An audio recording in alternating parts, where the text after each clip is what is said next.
अखिलेश यादव जिंदाबाद। धन्यवाद। श्री राजाराम सिंह जी, श्री राजाराम सिंह जी।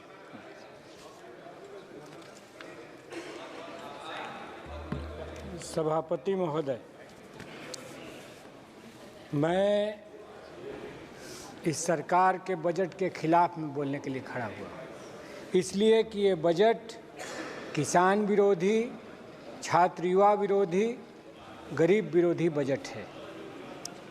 बजट ने जो पिछला चुनाव हुआ उस चुनाव के जनादेश का उल्लंघन किया है, उस जनादेश को पढ़ा नहीं है और बार बार झटका लग रहा है। उपचुनाव में भी झटका लगा, फिर भी ये बजट उसी तरह का पेश किया गया है। अभी हम थोड़ा सा एक आंकड़े की तरफ जाना चाहेंगे। लगातार कृषि बजट घटता चला गया है। किसानों के खिलाफ ये है। 19-20 में 5.44% था टोटल बजट का, 21-22 में 5.8% हुआ, 0.8% हुआ, 21-22 में 4.26% हुआ, 22-23 में 3.84% हुआ, 23-24 में 3.20% हुआ और इस बार 24-25 में ये 3.15% है। तो लगातार डिक्लाइन है। लगता है जैसे बैठ करके कॉरपोरेट घराने इसको कैलकुलेट करते हैं कि कृषि को लगातार पीछे ढकेलना है। और ये आंकड़े, आप लोग प्लीज, ये कोई गलत बात नहीं। यादव जी बैठिए, अपना सीट में बैठिए। देश में खेती घाटे में है और देश का किसान लगातार लाभकारी खेती के लिए लड़ रहा है। किसान कर्जे में आत्महत्या कर रहा है। एमएसपी का जो सवाल है, एमएसपी का एक पहली बना हुआ है, C2 + 50% या A2 + 50%। सरकार बराबर कहती है कि हम लाभकारी दाम दे रहे हैं, लेकिन C2 + 50% स्वामीनाथन कमीशन का रिकमेंडेशन है। कॉम्प्रिहेंसिव कॉस्ट यानी उसमें परिवार का श्रम भी और ज़मीन का किराया भी। इसलिए खेती को लाभकारी बनाइए। किसानों की लंबित मांग जो है, जिसके साथ आपने समझौता किया है, उसको आप लागू करिए। आपने लिखित दिया है बजाबता सिंघू बॉर्डर पर शहीद किसानों का स्मारक बनाने का और ये तमाम चीज़ें। दूसरी बात मैं कहना चाहता हूँ, नौजवानों के प्रति भी यह बजट बहुत ही बेरुखी का इजहार करता है। अव्वल तो जो इकोनॉमिक सर्वे आया उसमें कहा गया कि आधे नौजवान, आधे बेरोजगार, वो रोजगार के काबिल ही नहीं हैं, अनएम्प्लॉयबल हैं। तो स्किल इंडिया क्या कर रहा था? स्किल इंडिया था या किल इंडिया था? वो क्या था? वो क्या था? क्यों स्कूल नहीं बनाया? और अब फिर बात हो रही है कि हम 1 करोड़ नौजवानों को इंटर्नशिप कराएंगे। ये सरकार बहाना ढूंढ लेती है किसी भी मामले में कंपनी को मदद करने का, कॉरपोरेट को मदद करने का। फसल बीमा में 3 गुना ज़्यादा कॉरपोरेट को दिया गया, 1/3 किसान को दिया गया। और इसमें भी 500 कंपनियों को आप जो इंटर्नशिप के लिए पैसा देंगे तो बेरोजगारों को कम देंगे, कंपनियों को ज़्यादा देंगे। और उससे पैदा क्या करेंगे आप? अग्निवीर की तरह एक कंपनी वीर पैदा करेंगे, कंपनी वीर पैदा करेंगे।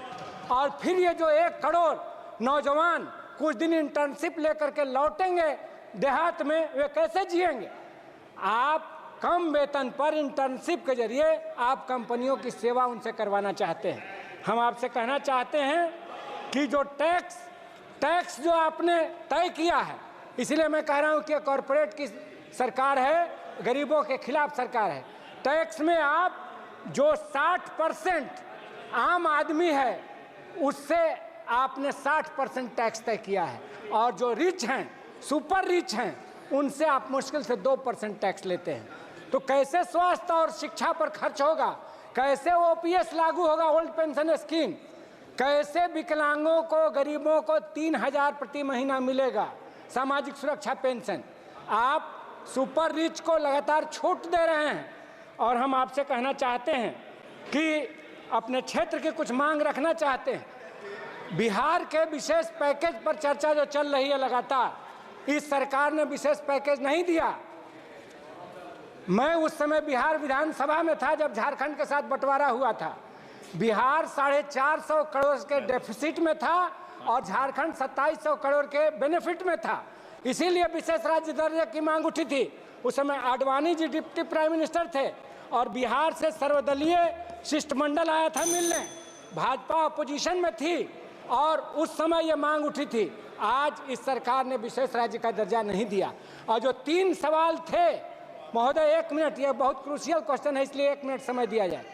जो क्रूशियल सवाल थे, इंटरनेशनल बॉर्डर से पानी आता है, बाढ़ में डूब जाता है बिहार, क्या उसका उपाय हुआ है? हम तो समझते हैं कोसी हाई डैम बनाने की बात थी, नेपाल में वो हाई डैम बनना है, सरकार ने उसके लिए कुछ नहीं किया है।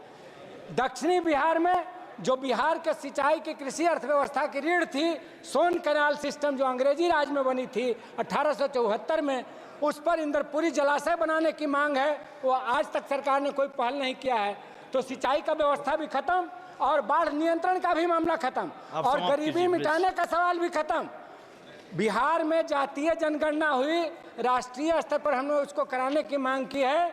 उसमें सोशियो इकोनॉमिक सर्वे में ये बात आई कि 34% लोग ऐसे हैं जिनकी आमदनी 6000 प्रति माह से कम है, उनको सरकार 2 लाख रुपया देगी। क्या इस पैकेज में वो शामिल है? तो गरीबी मिटाने का सवाल, बाढ़ नियंत्रण का सवाल, सिंचाई का सवाल, तीनों इस पैकेज में नहीं है। इसलिए हम कहना चाहते हैं कि आप बिहार को विशेष राज्य का दर्जा दीजिए, ढिंढोरा मत कीजिए कि हम धन्यवाद जी, राजाराम जी धन्यवाद। हम अपने क्षेत्र चौहान की जी, 1-2 मांग, 1-2 चौहान जी, सर 1-2 मांग उठाते हुए अपनी बात खत्म नहीं करते आप हैं। खत्म कीजिए, आप समय हो गया आपको। एक बारून बिहटा रेलवे लाइन का निर्माण शीघ्र हो।